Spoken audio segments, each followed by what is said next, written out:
Fala guerreiro, fala guerreira, que bom estar aqui com você mais uma vez e vamos conversar um pouco sobre as coisas de Deus. Eu tenho em minhas mãos um exemplar do livro Os Sonhadores de Deus. Eu escrevi esse livro há alguns anos atrás e eu escolhi como introdução do livro um texto que vale muito a pena a gente pensar sobre ele. Mas antes, vamos pensar um pouco sobre como era a vida dos discípulos com Jesus. Imagine você, homem simples, vindo de profissões simples, pescadores. De repente eles encontram com Jesus e o relacionamento deles com Cristo dão a eles uma outra dimensão de vida. Às vezes eu me flagro pensando como era esse relacionamento.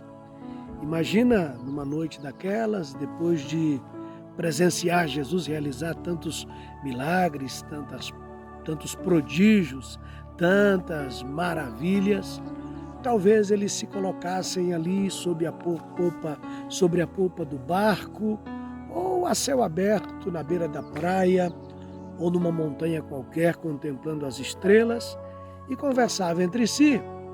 Talvez Pedro dissesse: João, você já imaginou o que seria de nós se nós não tivéssemos conhecido o Mestre? Onde estaríamos agora? Talvez a resposta de João fosse: ora, Pedro, nós estaríamos na beira do mar da Galileia, fedendo peixe e às vezes frustrados, quantas vezes, de não pescar nada. Bem, mas depois que eles conheceram Jesus, o nível de relacionamento com Cristo deu a eles novas perspectivas de vida. Na verdade, deu um novo propósito para a vida deles.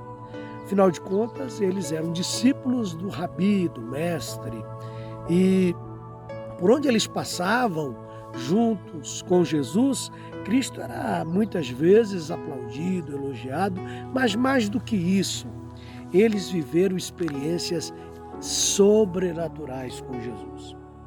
Mas de repente chega uma sexta-feira, e naquela sexta-feira Jesus foi crucificado. Naquela sexta-feira, finalmente eles não tinham para onde ir. Pedro, depois daquela cena, disse: eu vou pescar. Os discípulos disseram: nós vamos com você. É como se eles estivessem jogando a toalha e dizendo: acabou. Toda a esperança que nós tínhamos de que Cristo restauraria Israel, o reinado de Davi, tudo foi por terra. Nós não temos mais perspectiva de vida. Nosso propósito com Cristo termina aqui. E exatamente o que aconteceu com os discípulos. Com a morte de Jesus, morreram também os seus sonhos, os seus planos, os seus projetos. Passou o sábado, passou o domingo. Embora Jesus houvesse ressuscitado no amanhecer de domingo, a Bíblia registra no Evangelho de Lucas, no capítulo 24, do versículo 13 ao 16, eu vou ler para você.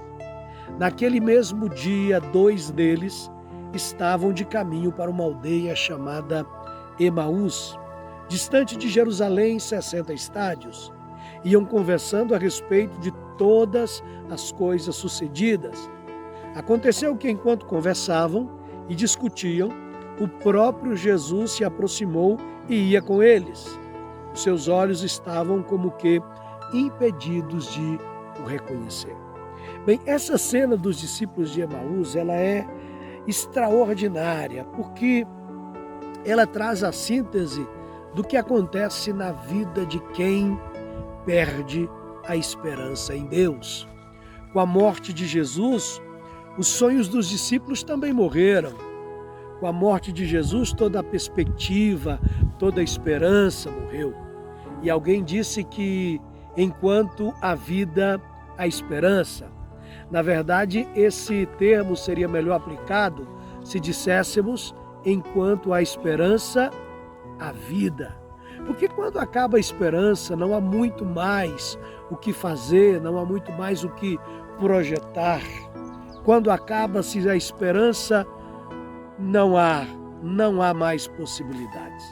É por isso que no domingo à tarde eles decidem voltar para a pequena aldeia de Emaús. Eles estão dizendo assim: vamos voltar para a nossa vida antiga, vamos procurar um emprego, vamos caçar alguma coisa para fazer, porque Jesus morreu. Cena inusitada acontece. Jesus, ressuscitado, se aproxima e ia com eles. E sabe qual era o tema do diálogo que eles estavam conversando? A respeito das coisas que haviam acontecido. Eu fico imaginando eles sonhando. Rapaz, às vezes eu me ponho a pensar naquele dia quando Jesus ressuscitou Lázaro. No dia que Jesus ressuscitou Lázaro, aquele dia foi marcante para mim. O outro talvez dissesse: olha, a cena que me marcou foi quando ele caminhou sobre as águas e Pedro quase que se afunda. Rapaz, era fantástico, né? Quantos milagres a gente presenciou, quantas coisas maravilhosas a gente viu. Pena que tudo acabou. Foi só um sonho. Acordamos para uma triste realidade. E aí que Jesus se aproxima e pergunta: sobre o que é que vocês estão conversando? E eles olham um para o outro e dizem: esse cara não deve ser daqui. Não deve ser das redondezas, parece que você é o único que não sabe do que aconteceu em Jerusalém a respeito de Cristo, nosso mestre. Nós esperávamos que fosse ele que fosse redimir Israel e como ele foi morto de forma bárbara. Jesus olha e começa a pregar. Jesus começa a pregar desde o Antigo Testamento todas as profecias a respeito dele, inclusive sobre como ele deveria morrer e ressuscitar. Mas os seus olhos estavam como que impedidos de o reconhecer. Na verdade, o texto fala que era como se escamas estivessem em seus olhos. Por quê? Porque os seus sonhos morreram, a esperança se foi. E quando os nossos sonhos morrem, nós somos incapazes de reconhecer a bênção de Deus, o milagre de Deus, por mais perto que ele esteja. O milagre às vezes está do lado, mas a gente não enxerga.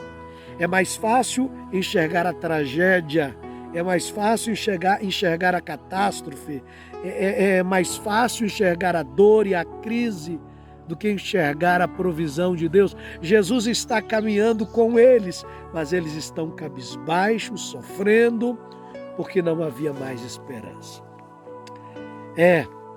Quando os nossos sonhos morrem, é mais fácil enxergar a tragédia do que o milagre. Finalmente ele chega em Emaús e Jesus faz menção que vai partir, passar adiante, e ele diz: não, moço, não vá, é muito tarde. Essas estradas estão muito perigosas, as caravanas estão voltando de Jerusalém, há muitos bandidos por aí, muitos ladrões, salteadores, não é hora de se caminhar, fica conosco, espera o dia amanhecer, quando a circunstância for favorável, então o Senhor continua a sua viagem. Eles insistiram e Jesus ficou com eles. Eles estavam tão desanimados que foi o Cristo que pegou o pão para dar graça e o partiu. E quando a Bíblia diz que Jesus parte o pão, então naquela hora eles o reconheceram. Naquela hora as escamas caíram dos seus olhos. Se você viu, é ele, é o Mestre. Só que no mesmo instante Jesus desapareceu. Ora, mas agora que é a hora de Jesus ficar, celebrar com eles, qual a lógica disso? A lógica: quando os nossos sonhos estão mortos, queridos, a prova está presente, mas a gente não vê. Mas quando a nossa fé é restaurada, a gente não precisa da prova, porque nós temos a fé. Então Jesus desapareceu, e a cena mais extraordinária é que diz a Bíblia que naquele instante eles se levantaram e voltaram para Jerusalém. Eles não esperaram o dia amanhecer, não esperaram a situação melhorar, mas eles entenderam que naquele momento era hora de agir, porque finalmente os seus sonhos foram restaurados. E você? O que você tem visto ao seu redor? Crise ou tem visto o milagre de Jesus?